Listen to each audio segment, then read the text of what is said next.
Imagine this dot, it's 1932.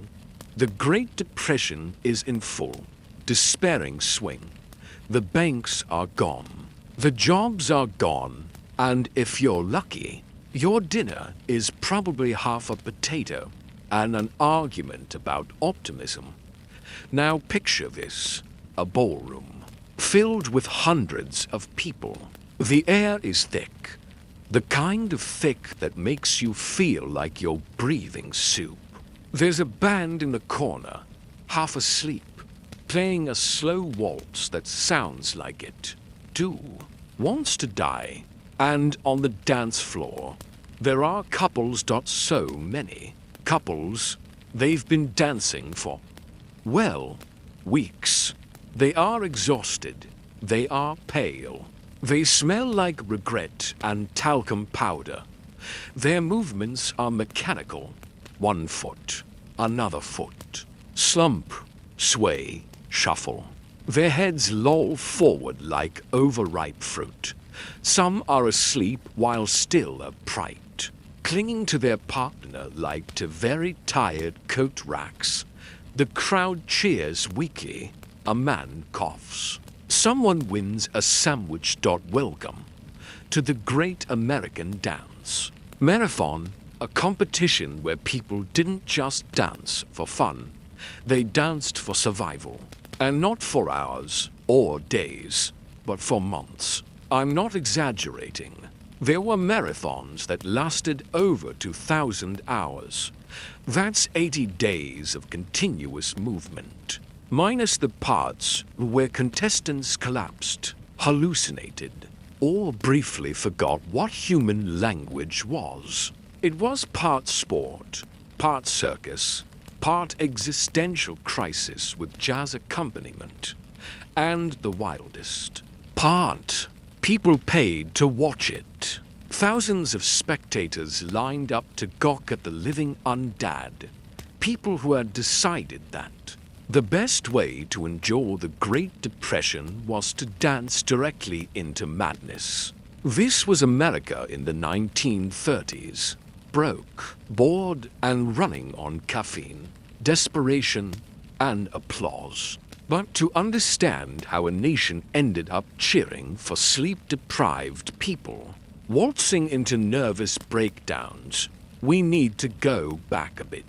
The idea of the dance marathon wasn't born in the Depression. Oh no, it was born earlier, during the Roaring '20s. That glorious fevered dream of jazz, money, and people pretending prohibition didn't exist. In the 1920s, marathon dancing was a novelty, a kind of sideshow stunt. It started small, a couple of people seeing how long they could dance without stopping. Back then, it was playful, a curiosity. The first recorded dance endurance contest happened in 1923 in New York City. A man named Alma Cummings, yes, Alma. His mother had aspiration, danced for 27 hours straight. He became a sensation. Newspapers covered it like he had cured sadness. Crowds gathered. Could someone beat the record? They asked. And because this is America, someone always can, and someone always will. Soon the record crept up to 48 hours, then 72, then 100. By the late 1920s, it had become a full-blown spectacle. Dance halls advertised human endurance contests. Because apparently come watch people slowly unravel tested well with audiences. It was bizarre, but still light-hearted. People cheered, laughed, threw coins, and the dancers grinned through exhaustion. Like marathon runners with jazz hands. Then came 19 to 9. The stock market crashed. America stopped roaring and started wheezing. Suddenly, what had been a silly publicity stunt turned into something darker, something necessary. People needed food, They needed shelter. They needed distraction. And dance marathons provided all three. By 1931, they were everywhere. Every city, every small town with a rented hall, and a questionable jazz trio was hosting one. They offered free meals for contestants, small cash prizes for winners, and for the audience. The kind of entertainment only misery can produce. It was the Depression's favorite pastime. Watching other people be slightly worse off than you. Contestants came from everywhere.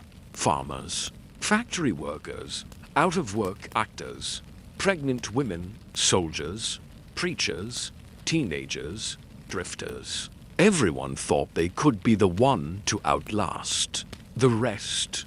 The rules were simple and horrifying. You had to dance continuously, 24 hours a day.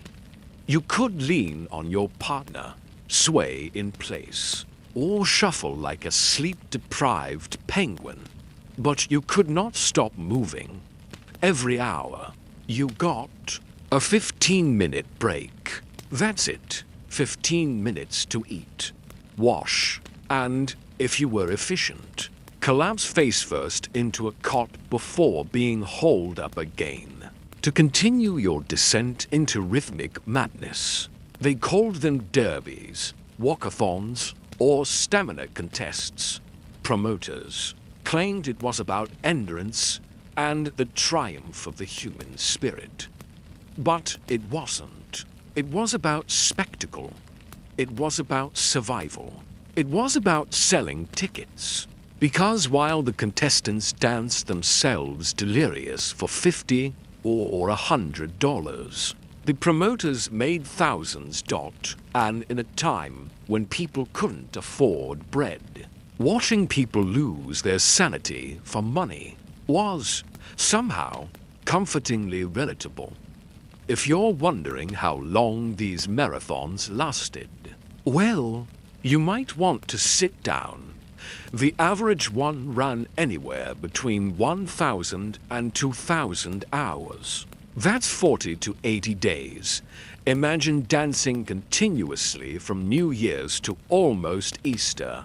Imagine sleeping 15 minutes at a time for months. Imagine doing all that to the sound of a brass band that stopped caring on day 4. That was the reality. Contestants fainted. They hallucinated. They broke down crying mid-foxtrot. One newspaper described it as the dance of the damned. And they weren't exaggerating.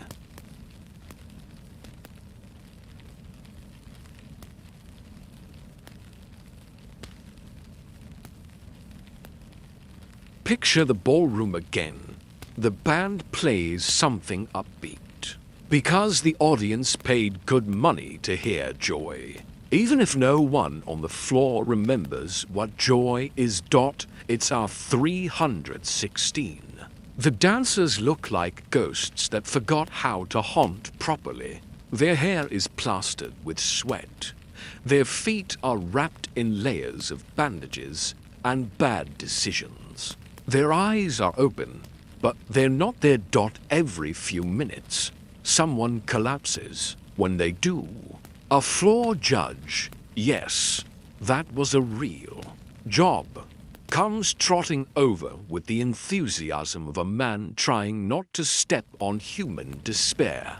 The judge checks pulses, lifts arms, makes sure the dancer isn't faking.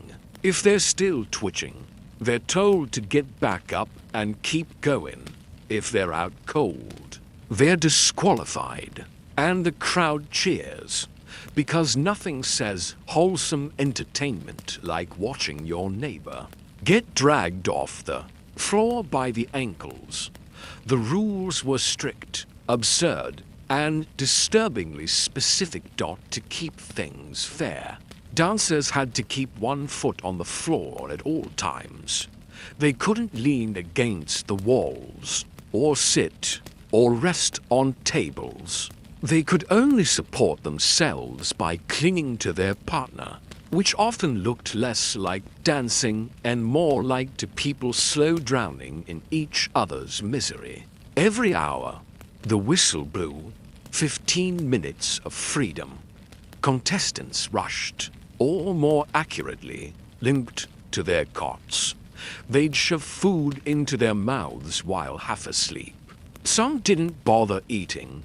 They'd just collapse face first, still chewing. Then, before they even knew where they were, the whistle blew again. Back up, back to the floor, back to the shuffle. If you didn't make it in time, you were out. If you fell asleep mid-song, you were out. If your partner fell and you didn't drag them up fast enough, you were both out. In short, teamwork, but evil. Promoters loved to describe these events as marathons of endurance, which is true. If you define endurance as delirious, people hallucinating to ragtime, to the audience, it was entertainment. They bought tickets, packed bleachers, brought lunches, and watched the show like it was vaudeville meets tragedy. They came in droves, thousands a week, because for the price of a few coins, they could sit in a warm building and watch someone else's exhaustion. Instead of thinking about their own. It was Depression-era reality TV. And just like modern reality TV, it was part competition, part humiliation, part existential performance art. The dancers became characters. They had backstories, romances, rivalries. Promoters played it up, giving them nicknames, creating drama, fabricating scandals. Couples fell in love on the dance floor or pretended to, for extra tips. Some got engaged mid-marathon. A few even got married, which is adorable until you remember they hadn't slept for 3 weeks. At one point, an announcer shouted, "Ladies and gentlemen, for the first time in dance marathon history, the bride has fainted before the groom." The crowd roared. Human suffering had never been so charming. The floor shows were the highlight of every marathon. Every few hours, bands would change the tempo. Fast Charleston, slow waltz, jitterbug. Anything to jolt the dancers awake. The MC would crack jokes, usually at the contestant's expense. Number 40 to looks like he's dreaming about roast beef. Come on, folks, keep those feet moving. Gravity is not your friend tonight. Sometimes they'd stage fake elimination dramas, pretending someone had broken a rule just to rile up the crowd. It was all part of the spectacle. The audience wasn't watching dancers. They were watching survival. And survival, it turns out, is the greatest show on earth. But make no mistake, this was not glamorous. It was grim. Contestants lived in a haze of sweat, hunger, and half-dreams. Medical staff were on standby, though their main tools were smelling salts and vague optimism. When dancers hallucinated, and they all did, eventually, it was treated as part of the show. Some claimed to see their mothers in the crowd. Others talked to invisible people or tried to waltz with imaginary partners. There are reports of dancers laughing uncontrollably, crying mid-step, or mumbling nonsense into their partner's shoulder. The MCs loved it. The audiences loved it more. Because what's more entertaining than watching people literally lose their minds for money? Of course, it wasn't all tragedy. Sometimes it was pure, accidental comedy. One man, delirious from exhaustion, kept shouting, "I won," every few minutes for 3 days straight. Another thought the floor was tilting and spent hours trying to walk uphill. One woman tried to bribe a floor judge with half a hot dog. You had to laugh, because the alternative was realizing. What you were watching was, essentially, capitalism's weirdest endurance test. It was dance. Yes, but it was also hunger, desperation, performance. A living metaphor for America itself in the 1930s. Everyone exhausted, pretending it's fine, and still moving to the beat because stopping wasn't an option.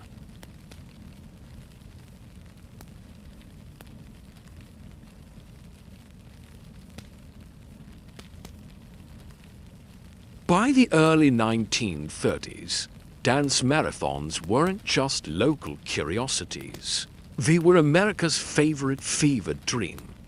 They'd gone national. Promoters took the show on the road, traveling from town to town like vaudeville circuses, except instead of jugglers and lions, they brought 24-hour despair with musical accompaniment. Imagine a carnival that promises laughter, tears, and mild medical emergencies. That was a dance marathon. They set up in armories, gymnasiums, barns, even old movie theaters. Banners stretched across the entrance. World Championship Dance Derby. Cash prizes. Free food. Non-stop fun. The word fun did a lot of heavy lifting there. Contestants lined up outside, clutching blankets. Their eyes already tired, their hope disturbingly intact. They'd signed up for weeks of dancing. And if they won, maybe, they'd take home $100. To put that in perspective, that was about 2 months' wages in the Depression. It wasn't riches, but it was enough to matter. Enough to risk your dignity, enough to risk your sanity, enough to keep you standing when everything else in life had knocked you flat. The promoters, often colorful, self-styled impresarios, treated it like an art form. They were part carnival barker, part theater director, part mad scientist.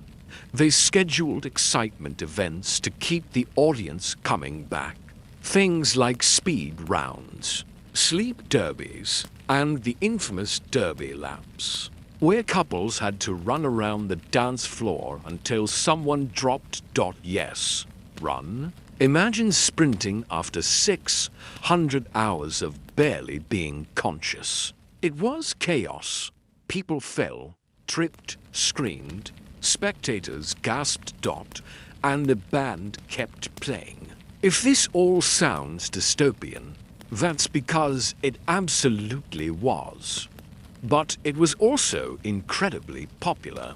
Americans couldn't get enough. By 1933, hundreds of marathons were happening across the country. Some drew crowds of over 10,000 people. It was entertainment you could feel morally superior to. Yes, we're broke, but at least we're not those people. And yet, if you'd asked anyone in the audience whether they'd do it, they probably would have said, if I had to. Because that's the thing about the Depression. Everyone was just one bad day away from signing up to waltz for their supper.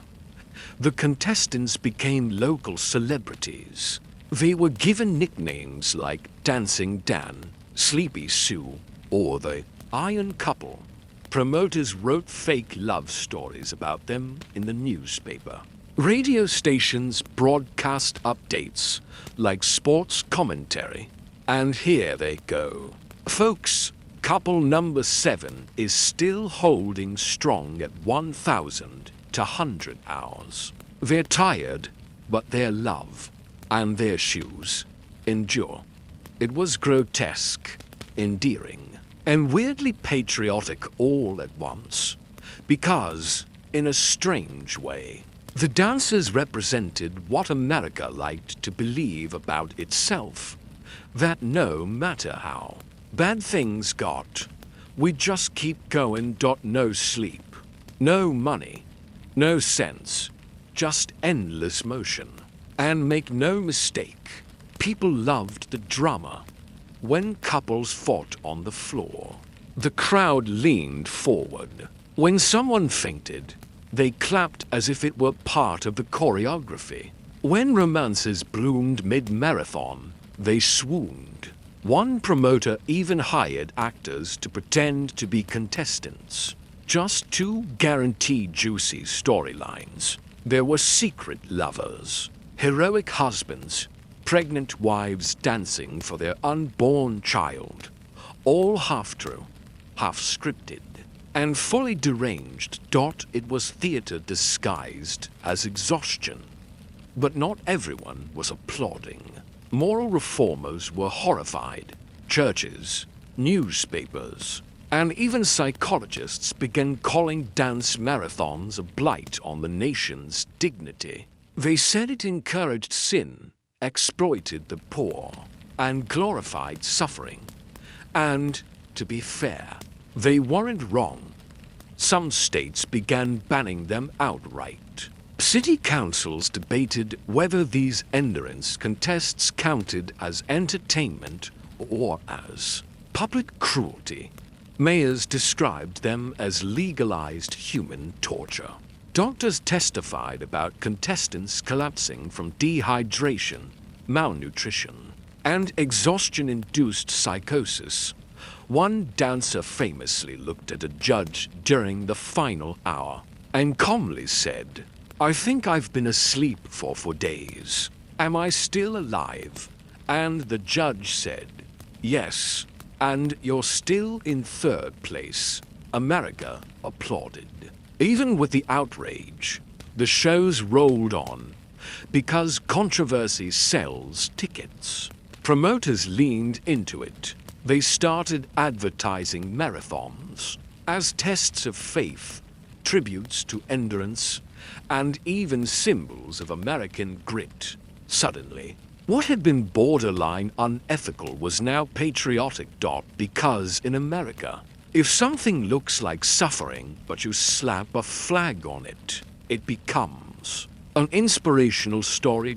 The irony was beautiful. People dancing until they hallucinated. A metaphor for perseverance. People collapsing on stage. A lesson in determination. People crying mid-foxtrot. Proof of character. It was capitalism's answer to prayer. And somehow, it worked. In 1935, the craze reached its peak. There were professional marathoners, people who made a living traveling from city to city, competing in these events like endurance athletes. They had fan clubs. They had rivals. They had autograph lines. Some of them even trained for it, practicing walking in circles for hours, eating while standing, learning to nap mid-dance. They were like Depression-era superheroes, powered by canned soup and stubbornness. But behind the glitz, the reality was bleak. Most contestants didn't win. They dropped out halfway through, penniless and broken, limping into the night to find another marathon down the road. It was a circuit of exhaustion, a never-ending loop of motion, applause, and collapse. And, as absurd as it sounds, it became a legitimate subculture, a whole economy of fatigue.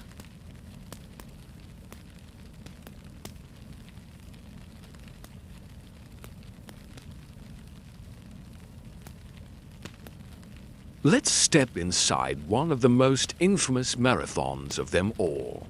The year is 1932. The city, Chicago, the Windy City, though by this point, most people would have traded the wind for steady employment and a hot meal.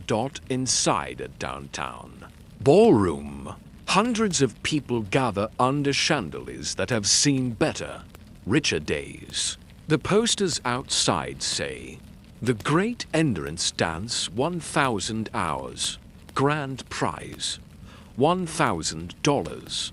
The prize, of course, sounds enormous minus $1,000. Enough to feed a family for months. Enough to pay rent, buy new shoes, and maybe even feel human again. But the catch, as always, was simple and cruel. You had to earn every dollar with your body. When the event begins, there's a sense of hope. In the air, the good kind. Before it sours, the band starts playing. Brass and drums bright and eager. Couples line up on the dance floor, arms around each other, faces shining with nervous energy. There's applause. There's laughter. Someone yells, "Let's go, Charlie and May." And for the first few hours, it's nice.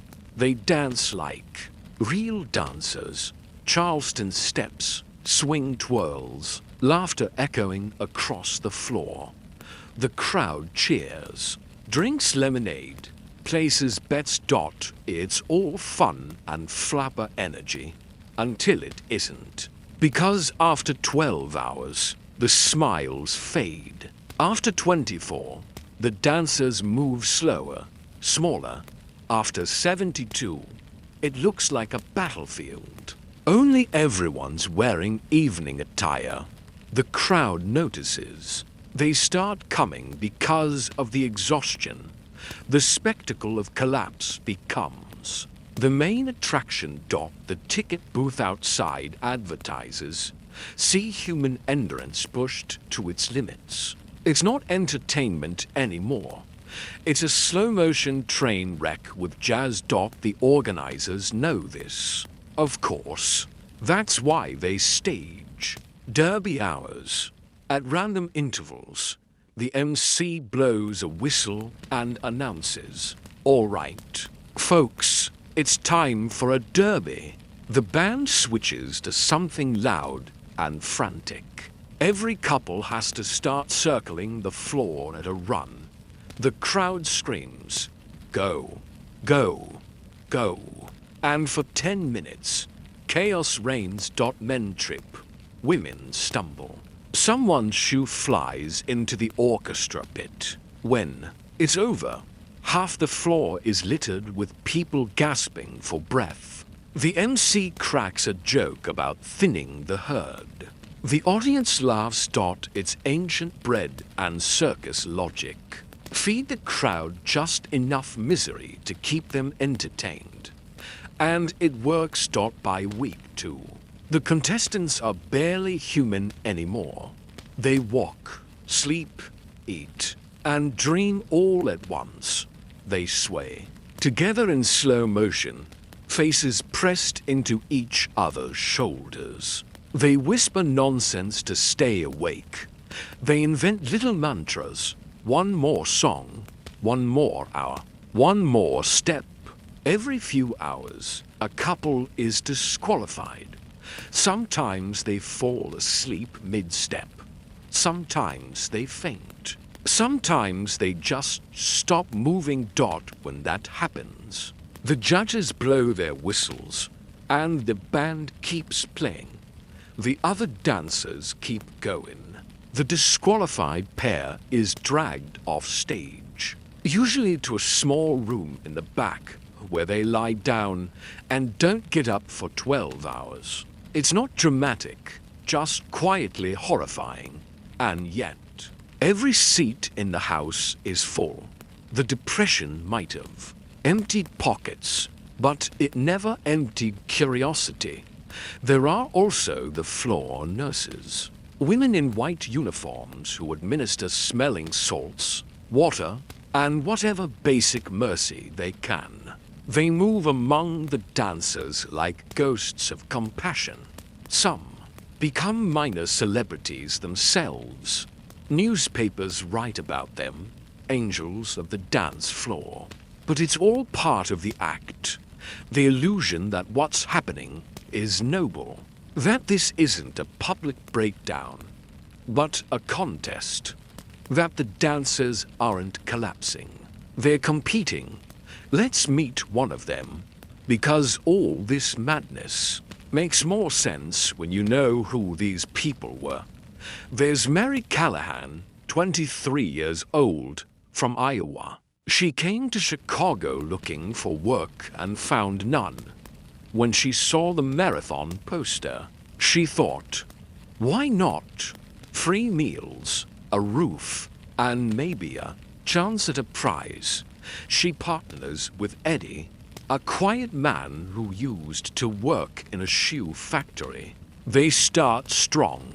They even look good together. The sweethearts from Des Moines. The MC calls them Dot by day 20. Mary has bruises on her feet the color of bad dreams. Eddie has started muttering to himself, apologizing to people who aren't their Dot by day. 30, she's walking half asleep, her head resting on his chest, eyes open, but not seeing Dot by day 35. The doctor on site warns her to quit. She refuses Dot by day 40. The crowd starts chanting her name, Mary, Mary, Mary. She wins third place. $50. She uses it to buy a train ticket home. A reporter asks her if it was worth it. She says, I guess I learned how long I can stand being awake. And then she laughs. And then she cries. And then she vanishes back into the cornfields of Iowa, leaving behind her shoes and a story that no one quite believes. Stories like hers were everywhere. Every town had its Mary. Every ballroom had its Eddies. Every audience had its favorite couple, the ones they rooted for between bites of popcorn. There was something hypnotic about it, the combination of suffering and showmanship, hope and humiliation. People didn't just watch. They felt it, because the dancers were them, ordinary Americans, trying to endure something impossible, smiling through exhaustion, and pretending it was entertainment. In that sense, dance marathons were the most honest art form of the Depression. Everyone was broke. Everyone was tired. Everyone was performing normalcy. Some people just did it to music.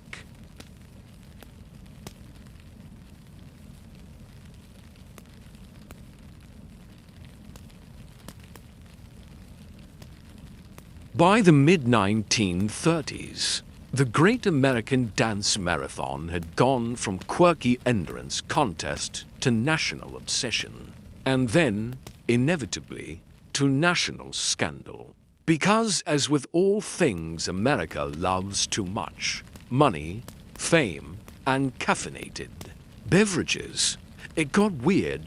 Really weird. Promoters started pushing the limits. If 1,000-hour marathons sold tickets, why not 2,000? If exhaustion got cheers, why not full-on delirium? If a dancer fainted, why not advertise it in the paper? And soon, that's exactly what they did. See them fight sleep. Witness the human body tested to extremes. America's toughest sweethearts still dancing. Audiences ate it up like popcorn soaked in schadenfreude. But eventually, the novelty wore off. Once you've seen 20 people collapse to Putin on the Ritz, the thrill starts to fade. Promoters had to up the drama, so they introduced gimmicks, new rules, forced romances, fake scandals, midnight eliminations. It became half endurance contest, half soap opera. Each dancer had a story now. The mother dancing for her baby, the soldier dancing for his country, the widow dancing to forget, The teen sweethearts who promised never to stop. It was pure fiction. But the audience didn't care. They came for emotion, not truth. And the promoters? They were happy to sell both. Behind the scenes, though, things were falling apart, literally and figuratively. Contestants were getting hurt, malnourished, dehydrated, delirious. Some suffered permanent damage. Doctors began sounding the alarm. Prolonged sleep deprivation was destroying nervous systems, wrecking immune function, and making people dangerously psychotic. At one infamous event in 1933, a contestant reportedly collapsed mid-dance and never woke up. The promoter announced a moment of silence, followed immediately by another foxtrot. The show, as always, went on. Moral crusaders pounced. Newspapers called them marathons, the shame of the nation. Church leaders compared them to Roman gladiator games, only slower and sweatier. Politicians began to notice, too. City after city passed ordinances banning endurance contests. In some states, police literally raided ballrooms mid-dance, pulling contestants off the floor. Audiences booed. Promoters wept. The band kept playing. It was chaos with choreography. One mayor in Pennsylvania called marathons a disgusting spectacle of human misery. A Chicago councilman said, if people want to dance, let them, but let them also sleep, which, to be fair, was probably the first pro-sleep legislation in US history. The irony, of course, was that the marathons had started as escapism, a way for people to forget their misery. But by the mid-30s, they'd become a reflection of it. The dancers on the floor weren't symbols of hope anymore. They were symbols of exhaustion, walking, swaying metaphors for a country broke to stop moving. One journalist wrote, "They dance because they cannot stand still. They dance because if they sit, they will remember." And that's maybe the most heartbreakingly poetic thing ever written about human economics. Still, not everyone was ready to give up the spectacle. Some promoters went underground, literally. They hosted secret marathons in basements, barns, and backrooms. They called them walkathons, hoping the change in name would fool the law. Spoiler, it didn't. But it added to the mythos. Dancers sneaking into hidden venues, bandleaders whispering "keep it quiet," and the audience passing around newspapers under the table like contraband.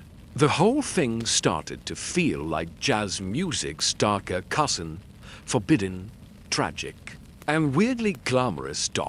And then, as quickly as it had risen, the craze collapsed. By the late 1930s, the public had moved on. The depression was easing. Movies were back. Radio was booming. There were new distractions that didn't involve dehydration or psychotic breaks. Dance marathons fizzled out like a tired orchestra. The halls closed. The posters yellowed. The dancers went home, or, more accurately, wandered off slowly, because no one could walk properly anymore. For a brief, absurd moment in history, Americans had danced through their despair, and then collectively realized, oh, that was insane, and stopped. But before the curtain dropped for good, there were a few last glorious acts of madness. In one final event in California, the MC asked the remaining 5 couples, "How do you feel after 1,100 hours of dancing?" One woman replied, like the music is inside my bones now. I don't think I can stop. The crowd laughed, but she wasn't joking. After months of moving non-stop, her body literally couldn't stop swaying. She rocked back and forth unconsciously, her brain permanently wired to the rhythm. She eventually recovered, but for years, she said she'd still hear phantom jazz music whenever she tried to sleep, which feels like both a metaphor and a curse. The scandals, the exhaustion, the moral outrage, they all killed the dance marathon. But what a death it was. Few cultural crazes have managed to be so funny and horrifying at the same time. It was America's Depression-era fever dream, part endurance sport, part tragicomic performance, part desperate prayer set to ragtime. And when it finally stopped, the silence must have been deafening.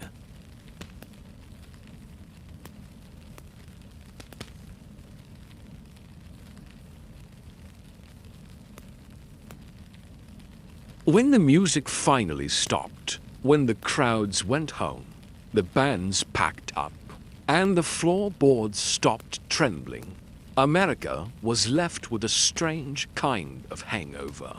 A silence that didn't just fill the halls, but the hearts of everyone who'd watched or danced for nearly a decade. These marathons had been a national fixation, a circus of sweat and stubbornness. And then, just like that, it was over.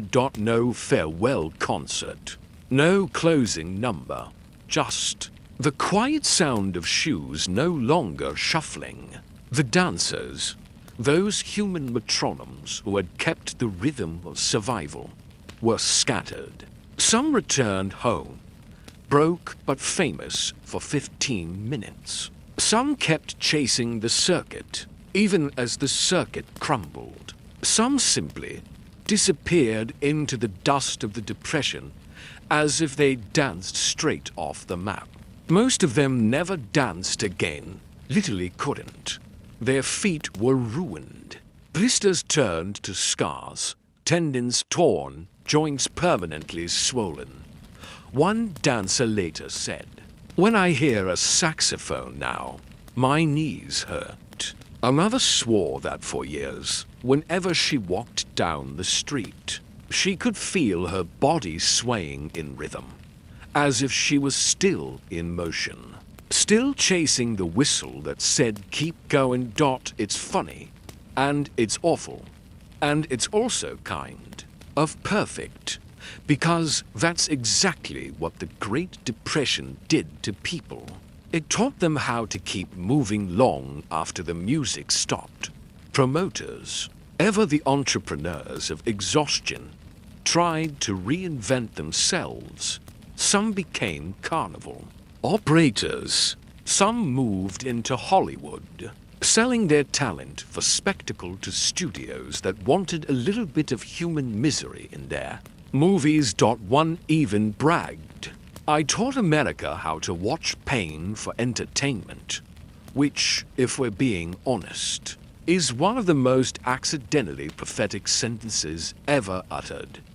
Because he wasn't wrong. Dance marathons were the direct ancestors of reality television. Think about it. They had drama. They had elimination rounds. They had desperate contestants performing for fame and money. They had audiences who swore they were disgusted but couldn't look away. It was Survivor meets The Bachelor meets The Walking Dead. All it was missing was a camera crew and a sponsorship deal with an energy drink. In fact, many entertainment historians argue that dance marathons laid the groundwork for what we now call spectacle empathy, that weird emotional cocktail of pity, fascination, and superiority we feel when we watch someone else struggle on TV. It's the same energy as a talent show contestant missing a note. or a game show player losing everything, or a reality star having a meltdown on camera. We say, oh no.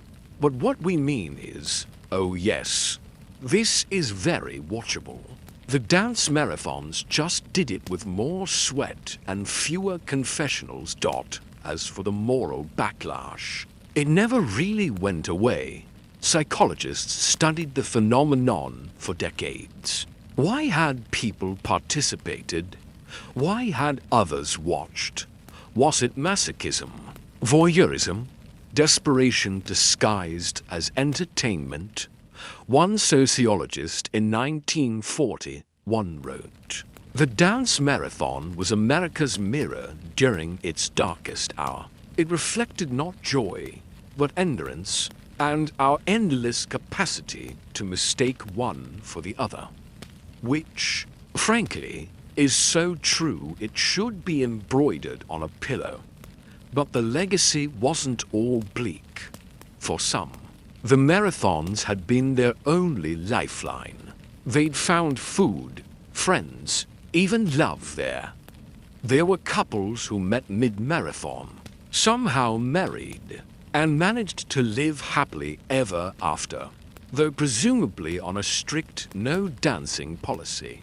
There were lifelong friendships born from mutual delirium. And there were artists, painters, writers, filmmakers, who later said the marathon shaped how they saw the world. The idea that struggle itself could be theater, that persistence could be poetry, that sometimes being completely ridiculous is the only way to survive. One of the most famous depictions of this came in 1969, when Hollywood, as it loves to do, looked back at the whole thing and said, let's make it even sadder. The film they shoot horses, don't they? Took the dance marathon phenomenon and stripped away the vaudeville charm. It was raw, grim, and uncomfortably real. The tagline was brutal. People are the horses. The movie was a hit, and critics called it the most accurate depiction of the American dream ever made, because deep down, we all knew the truth.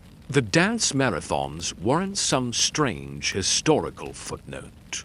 They were America in miniature, endlessly moving, endlessly hopeful, endlessly exhausted.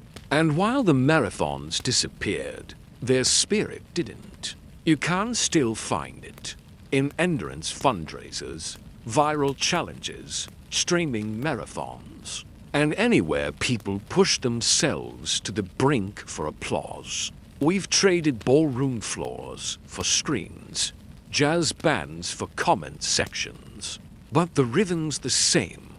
We're still dancing for something. We just don't always know what.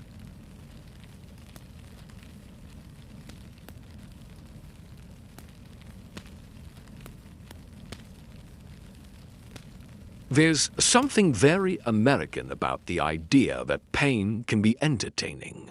It's not that we enjoy suffering, necessarily. It's that we love a good story. And suffering makes for excellent plot development. We don't watch people endure because we're cruel.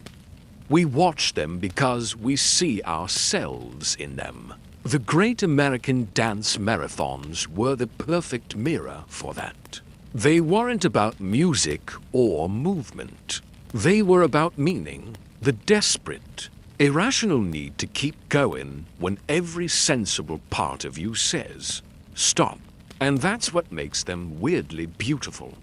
Because underneath the exhaustion, the blisters, the delirium, what you really saw on those dance floors was faith.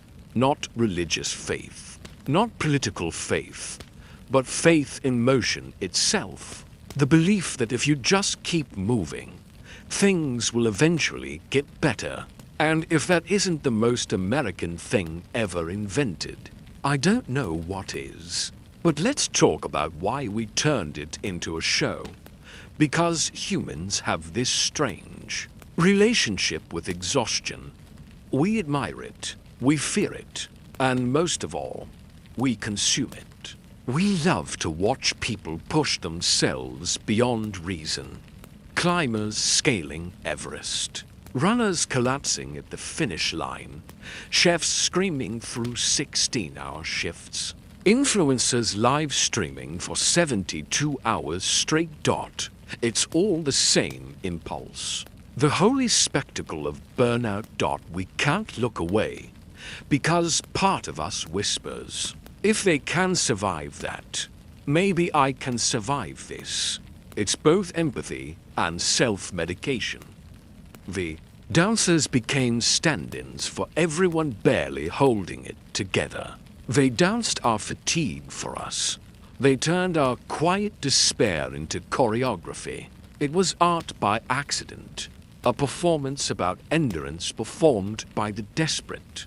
And it's worth remembering that this all happened during the Great Depression, a time when the idea of standing still was terrifying.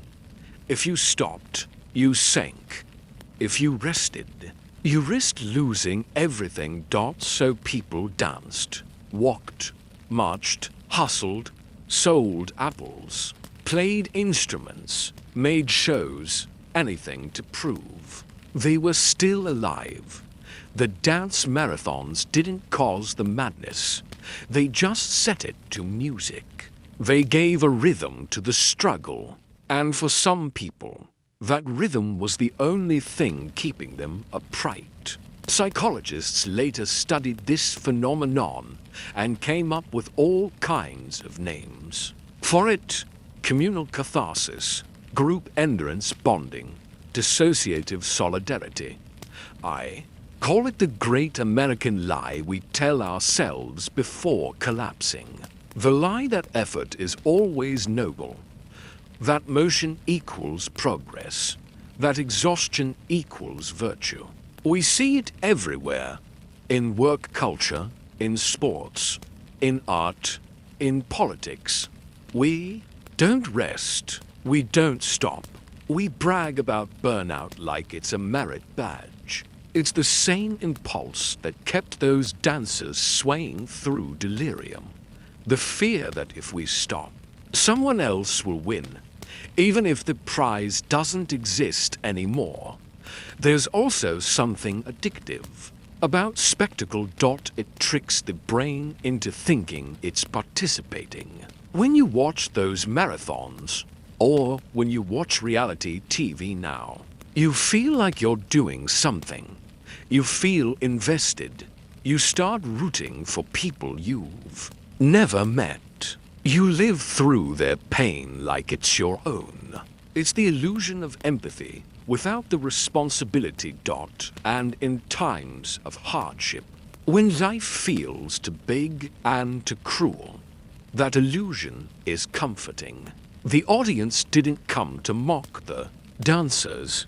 They came to feel something. In a world where everyone was numb, a little shared suffering was the closest thing to connection.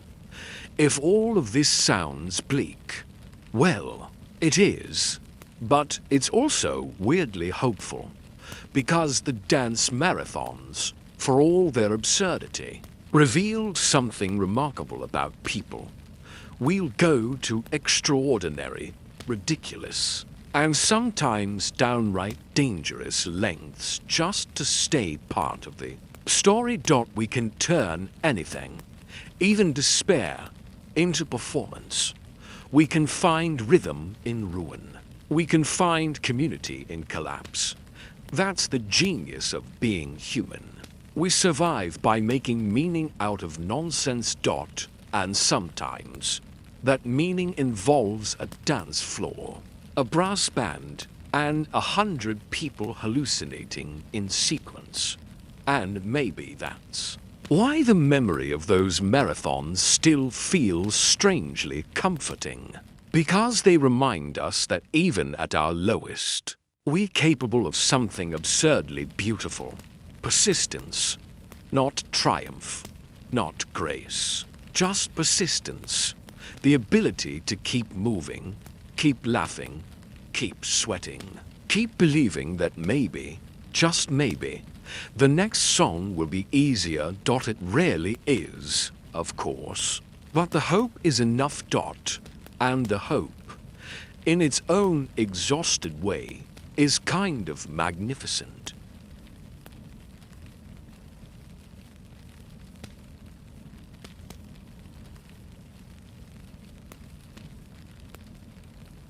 And so it ends, the Great American Dance Marathon. That feverish chapter of history where a nation waltzed its way through despair and called it entertainment. For a while, it worked. People danced to forget hunger. They danced to earn a sandwich. They danced because standing still felt like admitting defeat.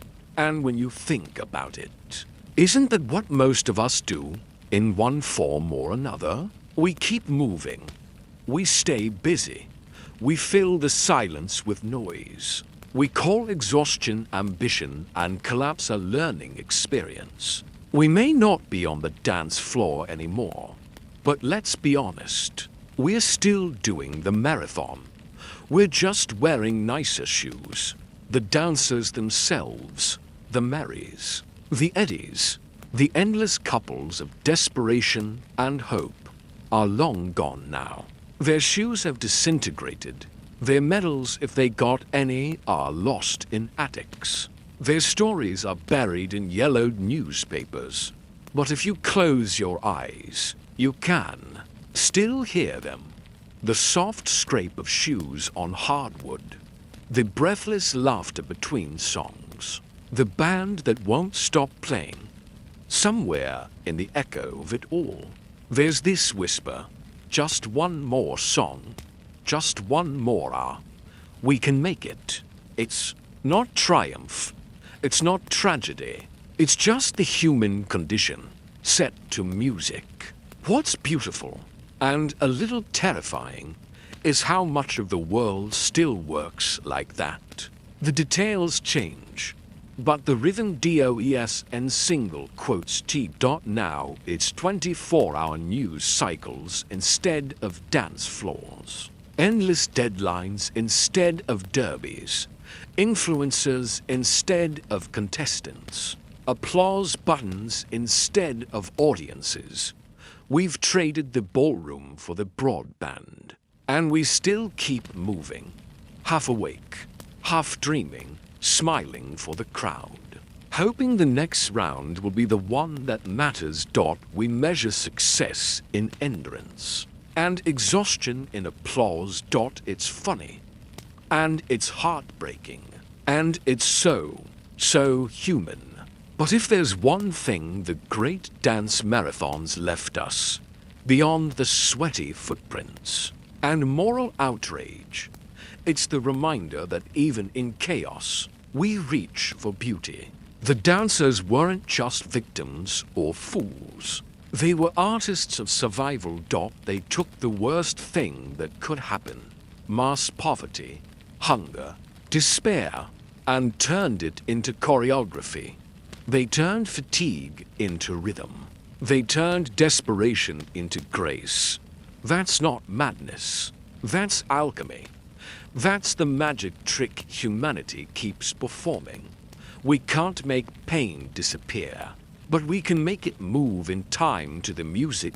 So if you ever feel tired, really tired, the kind of tired that feels like history itself has sat on your shoulders, think of those dancers. Think of the ones who shuffled through sleeplessness for days, weeks, months, smiling through the haze because someone out there was clapping. Think of how absurd it all was, and how brave. And remember that sometimes survival doesn't look noble or graceful. Sometimes it just looks like showing up and swaying until the music stops. There's an old photo from a marathon in Seattle, 1933. A couple is standing in the middle of a dance floor. The woman's eyes are closed. Her partner is holding her up, his cheek pressed against her hair. They're not really dancing anymore, just existing together. A bright dot, the caption underneath says, "Still in the race." That's it. No names, no story, just those 3 words. And maybe that's the most honest summary of humanity there is. Still in the race. Eventually, of course, the marathons ended. But in another sense, they never really did.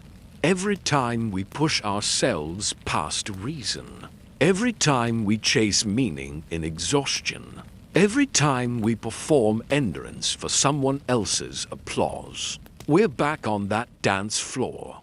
We're all still, swaying, still smiling, still pretending we know the steps. But maybe that's okay. Maybe the point isn't to stop dancing. Maybe it's just to find better music. So sleep now, dreamer. The band has packed up. The floor is empty. The last spotlight fades into quiet dust. You've danced enough for one day. And if tomorrow the world plays another tune, that's fine. You can sway to it gently, knowing that you come from a long, absurd, beautiful tradition of people who refused to sit down. They danced because they were alive. And they were alive because they danced. Good night. From Sleepy Dreamer in America. And remember, when life feels endless and exhausting, you can always step back, take a breath, and whisper to yourself, "I think I've danced enough for now." Then close your eyes. Let the music fade and rest, because even the greatest marathons end with sleep.